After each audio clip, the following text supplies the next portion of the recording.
They both look the same from the outside. Perfect social performance, flawless adaptation, no authentic self beneath the mask.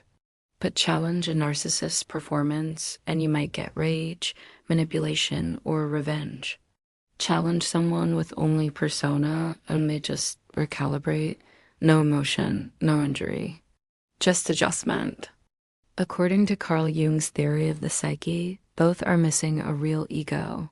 But what fills that void makes all the difference between danger and emptiness. Let me show you how to tell them apart. Watch two people at the same dinner party. Rebecca and Michael. Both are charming, socially adept, saying all the right things. To the casual observer, they're equally successful at social performance. But something very different is happening beneath the surface, and one moment will reveal everything. A mutual friend, trying to be funny, makes a joke at their expense. Nothing cruel, just gentle teasing about something they said earlier. Watch what happens next, because this is where the crucial difference becomes visible. Rebecca hears the joke, processes that it's at her expense, and smoothly laughs along with everyone else. She makes a self-deprecating comment that shows she's a good sport. The conversation moves on. If you were monitoring her vitals, you'd see no spike in heart rate, no surge of cortisol, no physiological stress response.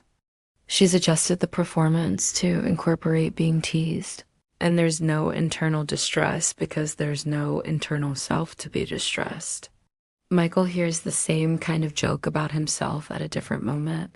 He also laughs. He also seems to take it well. But if you were monitoring his vitals, you'd see a very different story. Heart rate spikes, pupils dilate briefly, jaw muscles tighten for just a fraction of a second. And behind his eyes, something is calculating.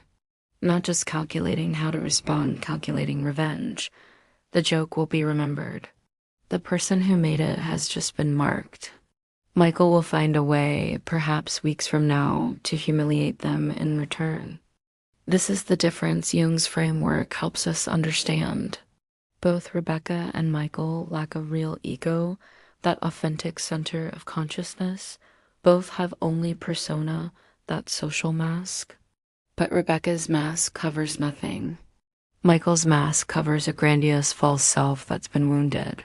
And that false self is hypersensitive to any sign that the performance isn't working, that the audience isn't properly impressed, that his superiority isn't being recognized. Rebecca experienced no wound because there's no self to wound. Michael experienced narcissistic injury, and that injury will demand retribution. Both are psychologically incomplete, but only one is dangerous. 6 months later, both Rebecca and Michael give presentations at their respective companies. Both presentations go poorly. The data is questioned. Colleagues look skeptical. Neither presentation achieves its objective. Both performances have failed. Watch what happens next, because this is where the distinction becomes unmistakable. Rebecca walks back to her office after her failed presentation. Colleagues who know her well might expect to see signs of distress, but there are none. She sits down, opens her laptop, and begins revising her approach based on the feedback. There's no rumination, no replay of the humiliation, no internal wound festering. The performance didn't work, so she's adjusting the performance. It's almost mechanical in its efficiency. She feels no shame because shame requires a self that can be shamed. That evening, her partner asks how the presentation went. Rebecca says it didn't go well, describes what needs to change, and moves on to dinner plans. Her affect is neutral, slightly disappointed perhaps, but nothing deeper. There's no wound because there's no one there to wound. Just the persona, noting that one approach didn't work and calculating what might work better next time. Michael walks back to his office after his failed presentation, and something very different is happening. His face is carefully neutral, but observers trained in reading micro-expressions would notice tiny indicators of rage. A slight flaring of the nostrils, tension in the jaw. His hands are gripping his phone just a bit too tightly. He closes his office door, and if walls could talk, they'd describe the next 30 minutes as a descent into narcissistic fury. He's not revising his presentation. He's replaying the meeting over and over, identifying everyone who didn't seem impressed enough, everyone who questioned his data, everyone who failed to recognize his brilliance. The false self behind Michael's persona is screaming in agony.